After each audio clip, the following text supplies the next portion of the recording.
Hey everybody, how's it going? It's the Daily Shooter, and today I want to talk about the 2019 Democrat debate and the Second Amendment. So let's get started.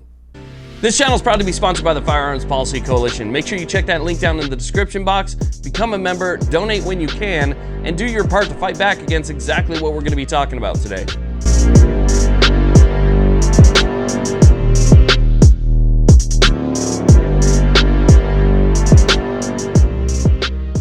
Okay, so the 2019 Democratic presidential debate, that was a real clown show, wasn't it? I don't know if you guys watched both nights. I forced myself to watch both nights. I spent a majority of the time either yelling at the TV or with my hand on my forehead because I couldn't believe the things that these people were saying. You know, as an American who understands the Constitution, understands the core values of our country, a lot of the stuff that I was hearing was just complete lunacy. It was hard to imagine that an adult would actually say this stuff and believe it. You know, nobody had any way to back anything up. Nobody answered a question directly. It was just a complete sideshow. But we could go ahead and we could talk about the debate for days. There's so much to unpack there that I could probably create a second channel and just talk about those debates. But we have a Second Amendment channel here, and so I'm going to try and ignore all of that stuff and just talk about some of the Second Amendment issues that came up. The first thing I want to talk about is night one.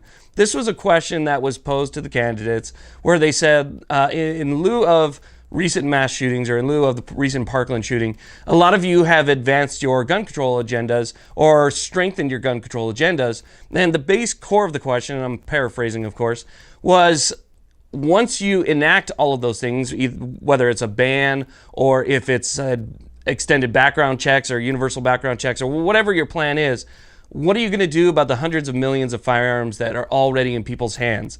And if you noticed, nobody wanted to touch that question. Everybody said, well, with my plan, I'm going to do this, or with my plan, I'm going to do that. Elizabeth Warren stood up there for the longest amount of time and kind of said what, you know, her plan was to do with research and so forth. But nobody wanted to touch the issue of what would you do with the hundreds of millions of firearms that are already out there. Again, we're just talking about night one and not night two. Eric Swalwell, we'll get to that in just a second. But you'll notice that they didn't want to touch that because there's no good answer. They know that if you want to prevent what we all know would happen should everybody come and start seizing guns on a mass level, then you're not going to say that out loud. Now, they might be thinking it, you know, this is something that I'm sure they've discussed in private in their smoking rooms, you know, once they get out of their Bentleys, but in public, they're not going to say, oh, well, we plan to confiscate all of them. That's our end game. But we all know that that is their end game. It was just amazing to see how they sidestep these questions on the Second Amendment and just talk about how background checks are going to solve the problem, talking about how a buyback is going to solve the problem, which we all know is not the case. I mean, again, you know, I'm from California, 42 years in California. There is every single gun control measure that they want to enact already enacted there, including now background checks for ammunition. Is that going to stop anything? No, of course not. So they all know that it's not going to work. They all know that the actual question is the question that they need to answer, but they're not going to answer it up front. Now, what's really funny is on night two, the only person that really had the cojones to say anything was Eric Swalwell. Eric Swalwell, and I'll quote here because I don't want to get this one wrong. Eric Swalwell said, keep your pistols, keep your rifles, keep your shotguns. So, okay, so that's everything. Unless you name it something or define it some other way, that pretty much covers everything. Thank you, Eric. We get to keep everything. Let's see. Keep your shotguns, but we can take the most dangerous weapons from the most dangerous people. That's what Eric Swalwell said on night two. Now, you guys all know Eric Swalwell. He's, you know, Nukem Eric Swalwell. If you guys don't know what that's all about, essentially, on social media, you know, he had said that that's what he wanted to do. He wanted to buy back all the firearms that meet his criteria as being super dangerous. And then if anybody didn't give them back during the buyback period, he was going to arrest them and confiscate their firearms, to where a patriot said, go ahead and try, because that's why we have the Second Amendment. And again, I'm paraphrasing, but that was the basic core of it. And he said, you might have your firearms, but we have our nukes. That's Eric Swalwell, okay? So this is the guy right here who is a tyrant. He's a tyrant. He's an outright tyrant, and he's proved it by saying that he would actively do this against his own people should they try and take their government back. And here's the same guy saying that we could take the most dangerous weapons from the most dangerous people. Well, who's the person that gets to decide what's the most dangerous? Because clearly you don't understand what's the most dangerous. And to be honest with you, even a little 22, if you take a look at the data, is extremely dangerous. So is a 22 too dangerous for me to have? Should I get a BB gun, some CO2 canisters, or maybe I'm relegated to paintball? Is that okay with you, Eric Swalwell? Can I use my paintball gun with maybe some pepper spray in it, and that's like the limitations of what's not too dangerous for the good old American citizen who you don't trust?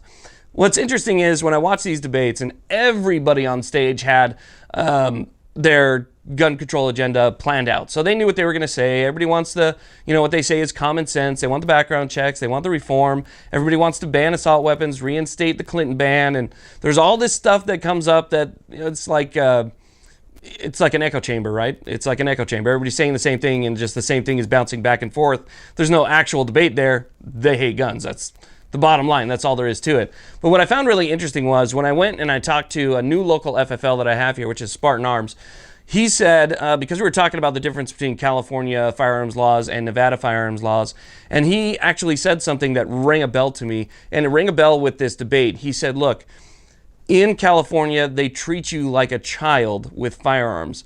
In Nevada, as long as you're a law-abiding citizen, they treat you like an adult. And that is exactly how I saw that debate. They're treating everybody like a child. They're treating you like a child. We can't trust you with this. We can't trust you with that. We can't trust you to manage your own money. We can't trust you to do this. We have to take control because you can't take care of yourself. You can't take care of yourselves. The government needs to do that for you. You poor children out there who are going to vote for us, believe it or not, there's a lot of people that are going to vote for these guys. You poor children out there need our help. Where in a free society, it should be like, look, you do you. Okay, we're going to make sure that the country's safe. We're going to make sure that there's some form of infrastructure, but you do you. That is a free country. That's the free country that I thought I was growing up in as a kid, and I'm watching that just disappear day after day after day after seeing, socialism actually being brought up as, which one of you is considered socialist, and there's a democratic stage and hands actually come up. Holy crap, right? That's terrifying. Nonetheless, that really hit home for me when he said, look, they treat you like a child here. As long as you're a law-abiding citizen, they treat you like an adult. If you go back and watch those debates, it's exactly how they treat you. They treat you like a child, and they need to take care of you. It's not about you taking care of yourself, fending for yourself, protecting yourself, or defending yourself or your own liberty. It's about, we'll take care of everything. We got this. So anyway, guys, it was a very interesting debate. The bottom line is every single one of them is for gun control. Every single one of them said that they would basically enact gun control within the first 100 days. So we need to make sure that we stay on top of it, and we make sure that they essentially don't get elected. So thank you all very much for watching. I really do appreciate it. Please like, subscribe, join the Firearm Policy Coalition again, or any other gun group that you think works for you, because it is very important that we put our money to the people that are going to help us fight back against this stuff. And again, if you're not registered to vote, please do that. Get off the couch, go register to vote. If you just turned 18, go register to vote. Do your part. Don't just sit on the couch and be a lazy ass. Do something. Thanks again. Have a great day.